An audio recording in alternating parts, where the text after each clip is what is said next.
Sayang naman yung mga tao natin doon. Okay. Okay.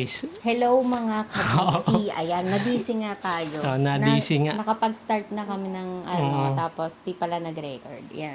Pero ulitin mo na lang yung tanong. Ayun, anyways. Para at least ngayon, alam na natin masagot ng precise tsaka kung ano yung tamang term, di ba? Okay. Sige. Ayan, So, sige. ngayon, kami, mga ka-DC,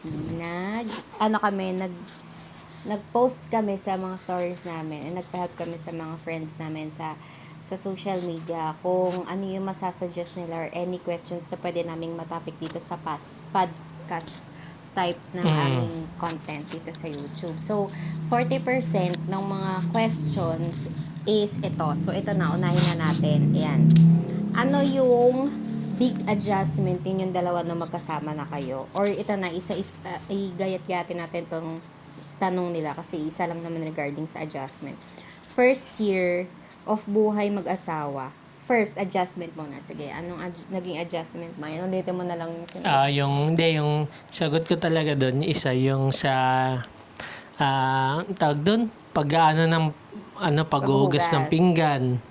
Tapos yung paglilinis ng bahay. Ayan. Okay. Kasi yung mga yan, hindi ko totally nagagawa yan nung doon pa ako nakatira sa saan ba yun? Sa kila mama.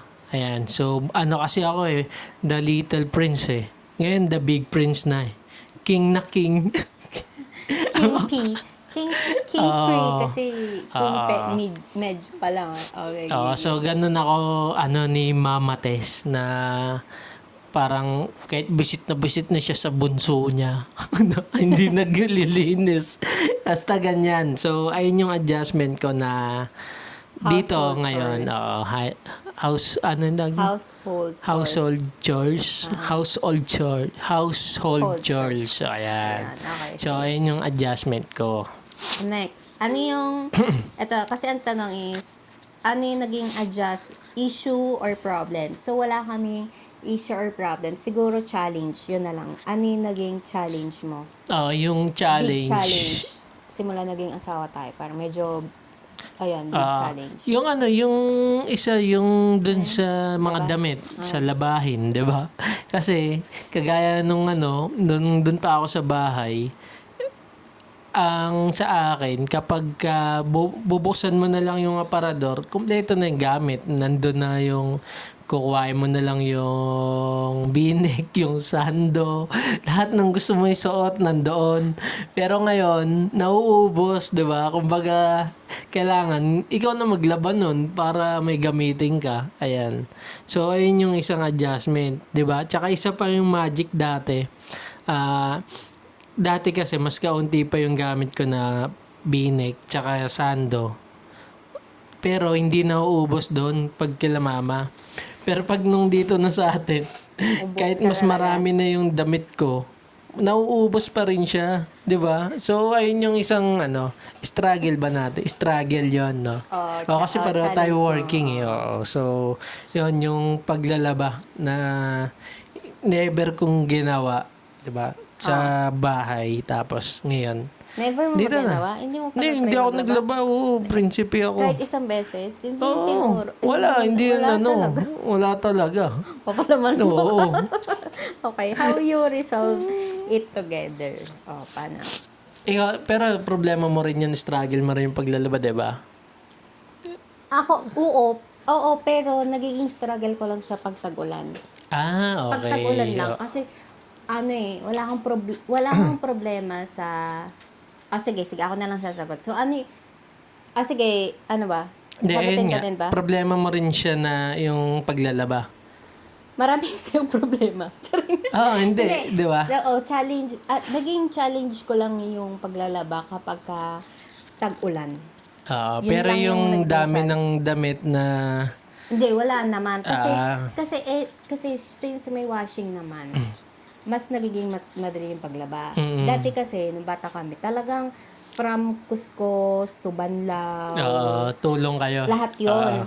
So, mas madali ngayon kasi, ang gagawin ko na lang naman, i-make sure ko na walang mancha, walang ganto, nakuskus ko na yung mga kwelyo-kwelyo just in case na may dumi or some part ng feeling ko prone to dumi. So, Ah. mabilis lang kuskusin, mabilis lang ganun. After kuskus ng, hindi naman sobrang kuskus, pero basta makuskus mo lang, medyo makita mo lang na okay na, ganyan. Mm. Isasalpa ko na agad sa washing. Tapos the rest, dun na, hanggang sa pag-spin, diba? Oo. Pagda-dry. So, wala naman ako masyadong problema dun. Kasi, kahit gano'ng kadami yung labahin, basta maisalpak mo siya na maisalpak, maisasampay mo siya ng maisasampay, walang problema. Mm. So, nagiging challenge ko lang sa labahin is kapag tag-ulan. Oo. Kasi wala nga, hindi ko siya mailalabas, di siya matutuyo agad. So, kahit na gustuhin ko na maglaba every night para mabawasan, hindi nangyayari. Kasi wala nang space ng pagsasampayan, lalo pag Okay. tag-ulan. Kasi dito lang sa loob ng bahay, di ba? Pero yung ano nga, yung 'di ba, automatic na mga washing machine, but kailangan pang kuskusin, doon 'di tayo ba? din nag-stop doon. Ayan. So, kasi parang 'di ba, ako willing ako maglaba. Basta ilagay lang sa washing, tapos pindot na lang ako doon, 'di ba? Kasi automatic nga yung washing 'di ba? Tapos ayaw mo kasi kailangan pang kusutin, 'di ba? Opo, kuskusin So, pa. ganon. So, wala, ikaw naman masusunod doon. Pero, ito na, napagbigyan mo na ako ng kung ano lang yung mga isang beses lang sinuot, ilagay na lang doon. Tapos, ayun yung pwede kong gawin, di ba? Oo. Ayan. So, okay. So, yun Pero, wait lang. paano Diba, na-resolve? sinasabi, na yun, na-resolve. Kasi, O kung ano yung ilagay ko doon, okay, diba? okay. Ayun na nga. Okay. So, yung mga pwede ko nang gawin na pindot On lang. your own. Tapos yung mga kailangan kuskusin, ikaw na. Pero kanina binabanggit ko na hindi ako na parang tamad ako sa bahay, 'di ba? Tamad naman talaga ako sa bahay dati. Pero pag sa ibang bahay, nahiya ako syempre na kaya ko naman na maghugas, ganyan. Pag sa ibang bahay, 'di ba? Pero na-try mo na ba maglaba sa ibang bahay? Hindi. Kasi Kasi kunyari, hindi nagbakasyon or something. Or kunyari, kasabi mo bakasyon na lang. Kasi diba, wala. wala. Actually, wala rin ang bakasyon kasi hindi ako sumasama. Talagang ano lang Kasi ako. diba usually pag nag-swimming, o diba? Wala. Pag swimming, wala. Ano lang yun, pa-plastic mo lang yun. Sa bagay. Depende. Oo. Baka lang may kunyari isang linggo na kailangan mo talaga. Oo. Diba? Kumbaga kasi, parang pag nasa ibang bahay ako, poprotektahan mo pa rin yung pangalan ng magulang Ano mo. nga yung panyo? Di ba? Kasi pagka tamad-tamad ka sa ibang bahay, di ba? Ano ba yan? Di tinuturuan ng nanay. So, di ba? Di, favorite son lang. Yari ka kayo doon. Favorite son. Favorite Kasi nag-isa ka daughter lang. siya di ba? Nag-isa ka lang. Okay. Sige. Next. Sasagot din ba ako? Saan? Sa mga tanong? Yung huli lang kasi sinagot ko di ba? Okay Hindi, na? pwede naman din. Sige. Sasagutin ko na lang para, dapat nagaganyan siya. So, sasagutin ko na lang para at least, pwede din siya makapag-add or whatsoever. Ayan, so, yung sa question na naging adjustment, siguro sa akin yung adjustment, siya kasi mga joke, diba, matatawa kayo sa akin. Oo, Kasi pero adjustment ko talaga yun, di Sa ba? amin dalawa kasi ako yung seryoso, ganyan. So, adjustment, naging adjustment ko, siguro medyo in general, time. Time. Oo, time. Naging time pero cover niya halos lahat. Okay. Kasi, kung bakit time? Kasi, mas marami akong time before. Syempre, nasa parents pa tayo, di ba? Mas marami akong time before. Kasi kahit marunong akong, syempre, nung bata pa lang kami, Prinsesa ka rin hindi ba? ako prinsesa. Hindi ko. Parang hindi ako prinsesa talaga. So, simula bata pa kami, talagang na parang kasama kami sa kunyari, sa paglalaba, sa paghuhugas ng pinggan, sa pagsasaing, tapos gagawin mo yun ng sarili. So, kahit ako babae ako, alam ko yung mga screwdriver, mga flat screw, okay. mga didos, ditres, mga ganyan-ganyan. Kasi si Papa, mekaniko, di ba? Oo. Okay. So, alam ko yung mga ganun. Pero, syempre, nung parang lumaki-laki ka na, lalo nagka-work ka na, so mas na-less na yung time sa ganon. So, hindi na totally required. Okay. Hindi na kami totally na-required. Kumbaga, Unless, trabaho ka na lang. oo, Trabaho, mas parang more on ganon. trabaho. Assist. Okay. So, in short, hindi ko totally, may knowledge ako, alam ko siya gawin, pero hindi na ako totally required gumawa ng ganon. So, yung time ko, mas marami, time sa Trabaho. sarili, sa trabaho, sa labas, ganyan. Ngayon, na-less yung time para sa ibang bagay na previous ko ginagawa. Mm. Like, more on, yun nga, napunta din sa household chores. Okay. So, in short, parang in general, time yung naging adjustment ko. Kasi kailangan Pag-manage ng time. Yes, pag-manage ng time kasi, hindi na siya yung pwedeng sasabihin ko, isa-set ko lang na, okay, 1 hour ganito ko, okay, 2 hours ganito ko, 3 hours ganito ko. Hindi pwede. Kasi ngayon, ginagawa ko siya simultaneously. So, habang nag-washing ako, maghuhugas ako ng plato, habang may nakasalang na sinaing or nakasalang na, 'di ba, na ulam, yung ganon. Tas so, simultaneous siya, hindi siya mahirap na yung kunyari, ito, dito muna ako mag-focus sa isa, ganyan. Hindi, mahirap. So, yun yung isang adjustment talaga. For me, big adjustment and naging challenge for me. Kasi din, lalo nag-work. Talagang hindi naman, ngayon lang naman ako nag-resign eh. So, ngayon ka lang naging pure oo, yung parang sa bahay. medyo masasabi ko na mas may time ako. So, yun yung naging challenge. So, ano yung naging resolution or paano natin yun na-solve together? Ang initial naman na solution or naging solution natin doon is, dapat, kunyari, si Ulrich naman kasi, pagka may time, talaga naglilinis din siya. Kaso madalang. Tapos, nagagawa niya pa yun kapag tipong nagpapahinga na ako. So, parang wala din. Imbes na feeling ko dapat pahinga na ako, tapos bilang siya gagawa siya. Ako, kung alam niyo yung meme na parang, merong dalawang type ng people. Yung isa na mag-work muna para makapag-relax after. Okay. So, ako yon. Tapos yung isa naman na magpapahinga muna bago para makapag-work naman after. So, ako yun. ikaw yun. Okay. So, yung mga times na, syempre, wala ka, nasa labas ka kasi nag-work ka, marami kang ginagawa. Ako naman dito talagang, sige, linis, ganyan, para makapagpahinga na ako. Syempre, abulin ko yan. Tapos uwi ako. Time na nagpapahinga na ako, darating siya, tapos bigla niya maisipan, ilipat kaya natin yung ganito sa ganito. Ilipat kaya. So, parang ako, kawan niya. Okay. At tapos, di ba, pag tumayo na ako, sasabihin mo, bitulungan mo kaya ako sa ganito. So, yun. Ngayon na, wala lang, nakwento ko lang. Kaya nakakatawa. Pero So, isang time. struggle ko rin yung pagiging multitasker mo kasi hindi ka pa pwedeng kunyari naghugas ka ng plato, pwede bang i-focus mo na lang yon tapos hanggang matapos ka doon tapos tsaka mag-iba naman ang gagawin, parang ganon. Kasi nahirapan ako na multitask ka na Pwede naman yun kung wala akong hinahabol na oras. Ayun na nga. Like, kunyari, may hinahabol ako kasi ikaw papasok ka. O, di ba? Pag ito ako nagugas ng pigat, nandyan yung kaldero.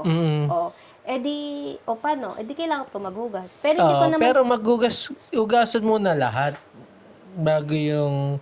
yun na nga. So, ayun, ganun nga din ako. Kaso kasi minsan, at may moments na may isip mo, yung pinakakailangan mo lang naman muna kasi dyan is hugasan. Yung hugasan is yung... tas sasalang sa ka. rice cooker. So, Pagkahugas mo, masasalang ako. salang, tapos Tsaka hugas ulit. tutuloy. Pwede Gets mo ba? naman yung ganun. So, pero may ganun. iba ka pa na something na multitask eh. Parang kunyari, nagluluto, tapos yung luto ng ulam, tapos Hindi iba mo, gagawin. ganito yan, B. Hindi mo magigets yan. Siguro, hindi mo man magigets yan ngayon. Magigets mo yan later. Siguro pag nagkaanak na tayo. Pero ngayon, hindi mo magigets yan. Okay. Pero gets yan ng mga asawa or mga nanay na tipong pag lumipat ka sa pwesto na to, imbis na ito lang dapat yung gagawin mo, may makikita kang something, tapos aayusin mo ulit yun, tapos mapumunta ka hanggang sa, wala kang matatapos muna agad na isang part. Ganon. Okay. At kung may matapos ka, paunti-unti isa, okay, matatapos ko na, pag natapos ko na to, ito naman, ito, ganyan. Pero, parang at some point, simultaneous nangyayari talaga yun. Lalo kapag ka medyo OC ka. Kasi parang, So, hindi yung kaibahan natin na dalawa. Kasi yun. sobrang multitask ka. Tapos ako naman, isang ginagawa lang. Tsaka, Okay. Tsaka at some point, para kasi feeling ko, mas nakaka-save ako ng time nun. Kasi like, kunyari nga, di ba, Oo, kasi multitask nagsasaing ako Oo. Nagsasaing ako, di nakakapaghugas ako, noon ako magsasaing, di ba? Like, ganon. Oo. So, ayun. Mm-mm. So, ang naging resolution naman namin is before, basta pag may time siya, gagawa siya ng, kunyari, labahin, hindi ako makapaglaba. Or siya yung wala namang pasok. Ikaw naman talaga naglalaba, di ba? Kunyari, sasabihin mo, nandun na nasa washing na yun, bantayan mo na lang, di ba? Oo. Ganon, no? Kasi timer nun. Oo. Kaso, kasalanan ko din naman kasi ang naging problema ko naman, nung ganun yung nangyayari, ang problema, so, ang naging, Struggle na naman yan. No? ang Sige. naging challenge ko kasi kayo ulit siya ganun. Yun din naman yung kaibahan ng mga babae at lalaki. Kasi,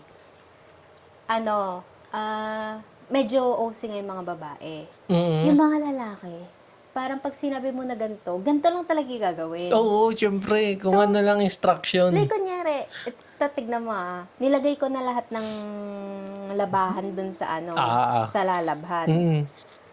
So, pero di ibig sabihin nun na, kunyari, chinek ko na siya, binaligtad ko na siya.